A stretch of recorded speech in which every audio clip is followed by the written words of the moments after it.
There seems to be very few choices between churches, dead ones that do not acknowledge or operate in the Holy Spirit on one side, and those that are manifesting a false spirit on the other. Is it better to reject both and worship with a few believers, or to have patience and fellowship with those who are off base but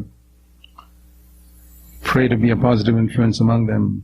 दो प्रकार की कलीसियाओं के बीच बहुत ही कम विकल्प होते हैं। एक तरफ वे जो मृत हैं, जो पवित्र आत्मा के कार्य को स्वीकार नहीं करते, और दूसरी तरफ वह जो झूठी आत्मा को प्रकट करते हैं। इन दोनों ही को अस्वीकार करना चाहिए, या कुछ विश्वासियों के साथ आराधना करना बेहतर है, या उन लोगों के साथ धीरज धर के संगति करना चाहिए जो निराधार हैं लेकिन अपने बीच सकारात्मक प्रभाव डालने के लिए उत्सुक हैं।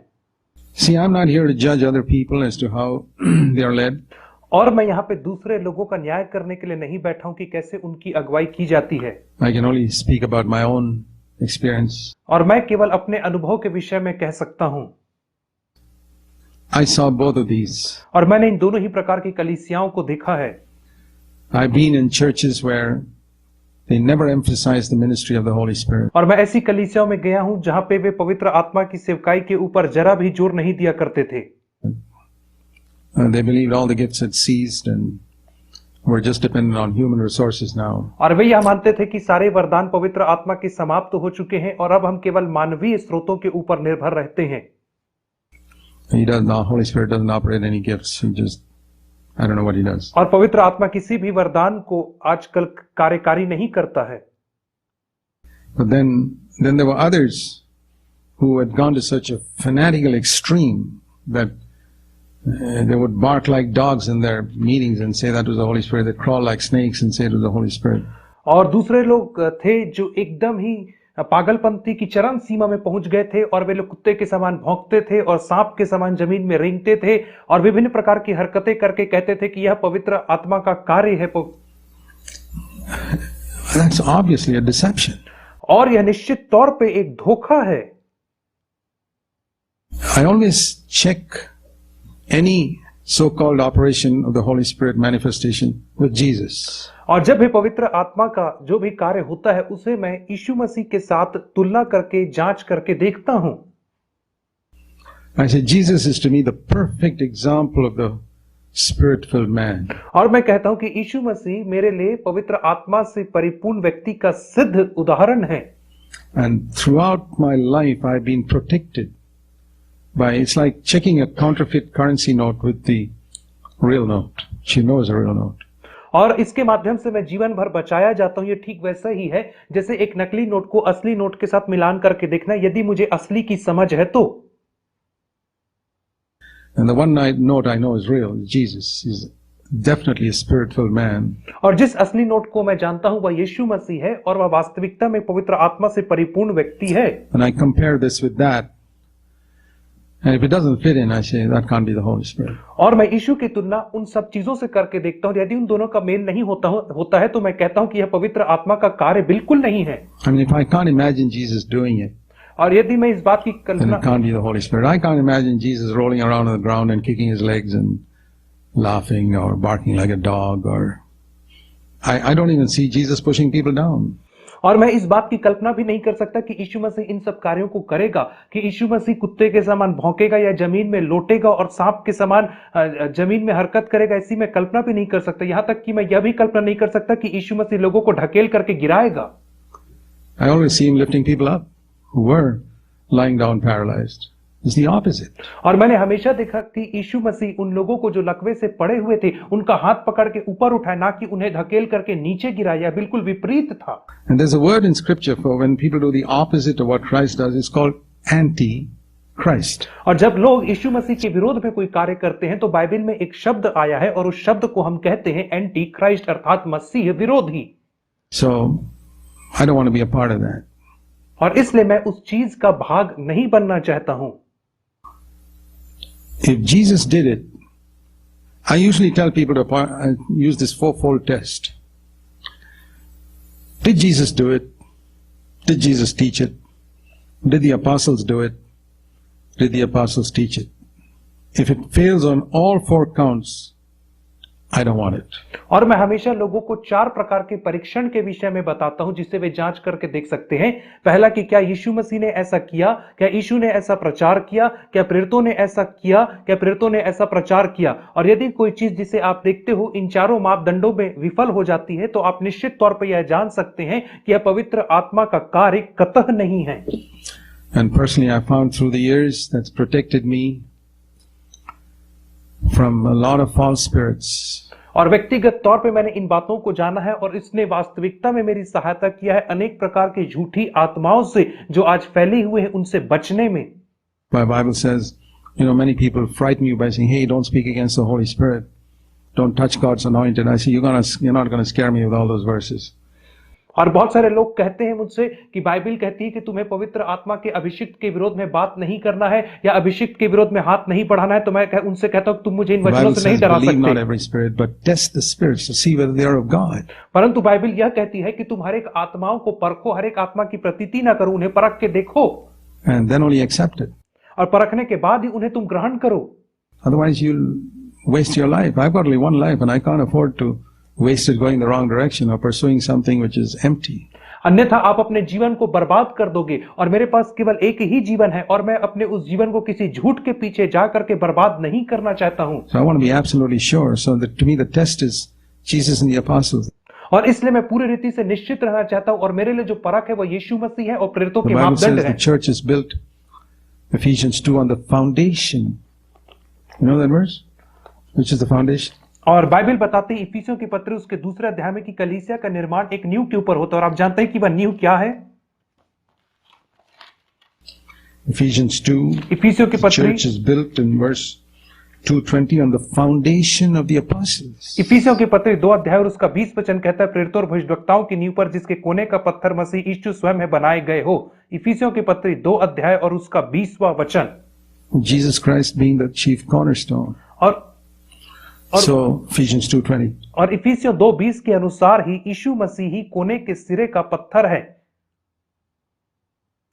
So I see that the teaching of the apostles and Jesus Christ as the perfect cornerstone is the example for me. It's on that I have to build.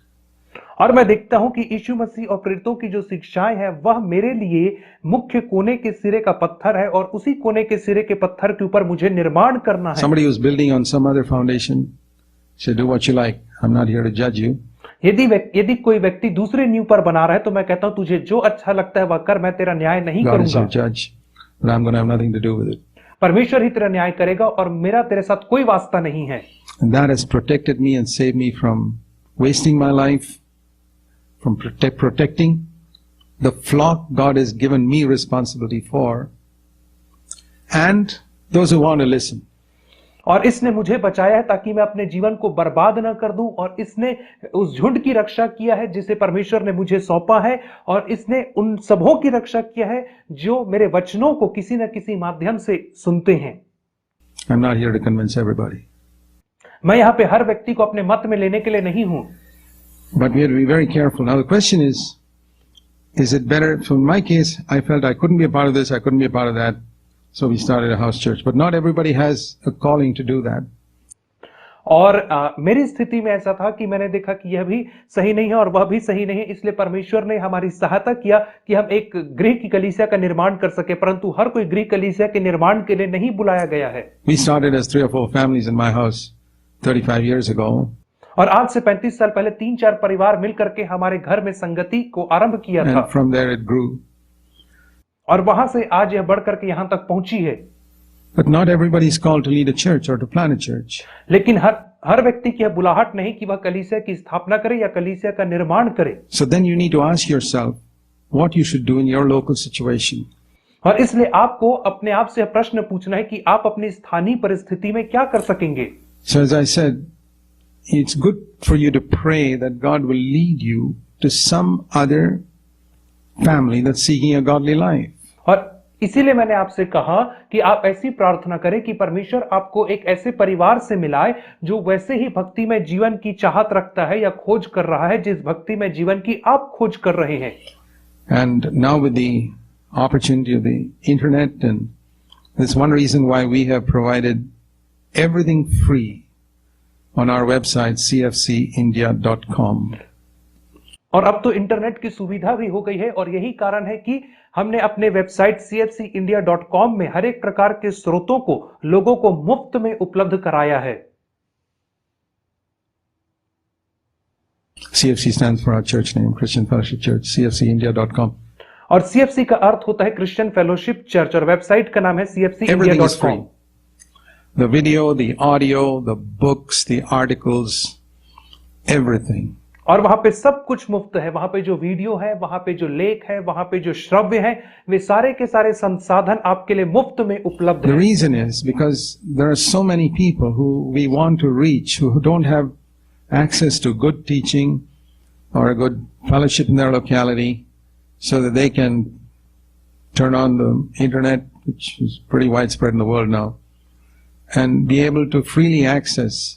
और इसका कारण यह है कि हम बहुत सारे लोगों तक पहुंचना चाहते हैं, विशेषकर उन लोगों तक जिनके पास अच्छे संदेशों की सुविधा उपलब्ध नहीं है, ताकि वे इंटरनेट को ऑन करें और उसके माध्यम से इन सब आत्मिक संदेशों को सुन करके आत्मिक लाभ को प्राप्त करें। क्योंकि आज की स्थिति में हम देखते हैं कि इंटरनेट हर घर में आज उपलब्ध है।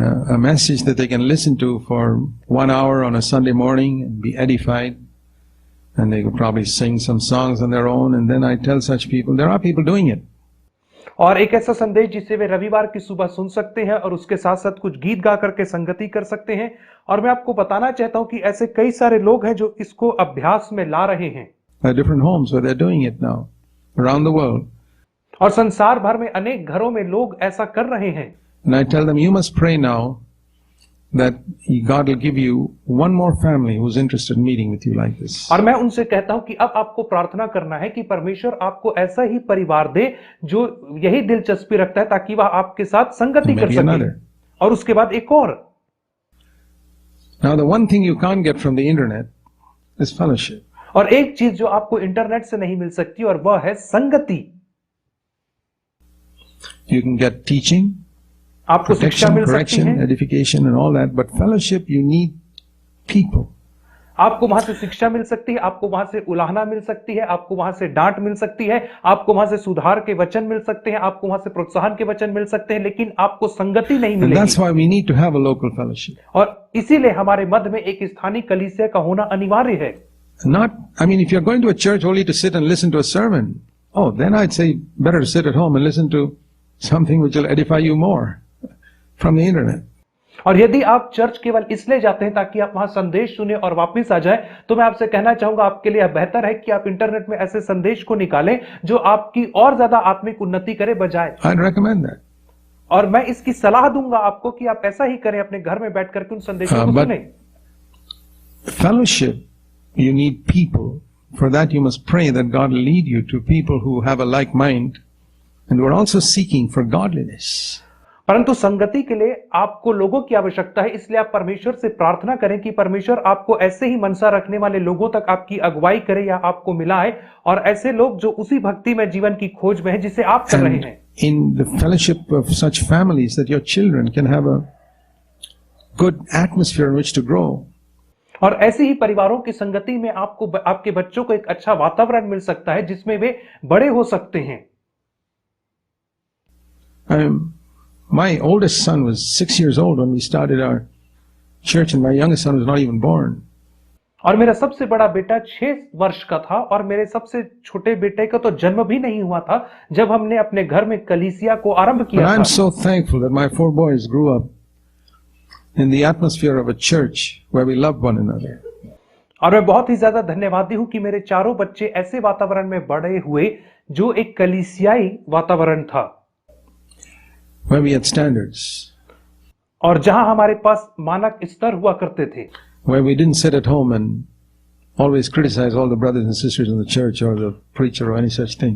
और जहां पर हम घर में बैठ करके कलीसिया के दूसरे भाइयों बहनों को और प्रचारकों की नुक्ताचीनी और निंदा नहीं करते थे, Where we respected one another. और जहां पर हम एक दूसरे का आदर सम्मान किया करते थे। And the result is, even after all these years, I find that all my boys have grown up with a tremendous attachment to our church. और इसका परिणाम यह निकला कि इतने सारे वर्षों के बाद भी मेरे चारों के चारों बेटे कलीसिया से बहुत लगाव के साथ बड़े हुए हैं। They've never felt disappointed. और वे कभी भी किसी बात के लिए निराश नहीं हुए। So what I've longed and been so satisfied with seeing what God did for my family in our local church, I wish for everybody else. और जब मैं उस कार्य को देखता हूं जिसे परमेश्वर ने मेरे परिवार के लिए मेरी स्थानीय कलीसिया के माध्यम से किया, तो मैं यही लालसा हर व्यक्ति के लिए करता हूं कि परमेश्वर ऐसे ही कामों को उनके जीवन में करे। Children could grow up in such a church with this fellowship. और मैं आशा करता हूं और चाहत रखता हूं कि आपके बच्चे ऐसी कलीसिया में बड़े हुए जहां पे संगति की जाती है आपस में भाइयों की। And not just think that church is a place where you just go and sit and listen to messages. और ऐसा ना सोचिए कि कलीसिया केवल एक स्थान है जहां पे आप जाते हैं और बैठ करके संदेशों को सुनते हैं। Because that's what happens in many churches, these mega churches especially. You go and sit and to listen to some inspiring message, most of which is psychology, makes people feel happy and go home. और ऐसा ही होता है बड़े बड़े mega churches में जहां पे लोग केवल संदेश सुनने जाते हैं और वो संदेश का मुख्य भाग केवल मनोविज्ञान होता है और लोगों को अच्छा लगता है और वे अच्छा महसूस करते हुए घर आ जाते हैं। Many of their problems. और इससे उनकी किसी भी समस्या का समाधान कतई नहीं होता है। Or going to good what they call praise and worship session where they feel great. और वे लोग बहुत अच्छी स्तुति आराधना के सत्र में जाते हैं और जहां पे उन्हें बहुत ही ज्यादा अच्छा महसूस होता है। And come back with no problem solved. They're not overcomers. और वे वापस आते हैं तो उनकी एक भी समस्या का समाधान नहीं होता है। वे पाप के ऊपर जय प्राप्त करने वाले नहीं बनते हैं। I would never want my children to grow up in such church. और इसलिए मैं कभी नहीं चाहता था कि मेरे कोई भी बच्चे ऐसी कलीसिया में बड़े हुए। I would rather meet with 2 or 3 families. मैं एक या दो परिवार के साथ मिलना ज्यादा खुश रहता। और मैं कहता हूं सबसे पहला कदम प्रार्थना है। And then seek counsel for someone who's wiser than you as to what you should do in your situation. और तब आप ऐसे लोगों की सलाह को खोजें जो आपसे ज्यादा बुद्धिमान है कि ऐसी परिस्थिति में क्या करना चाहिए।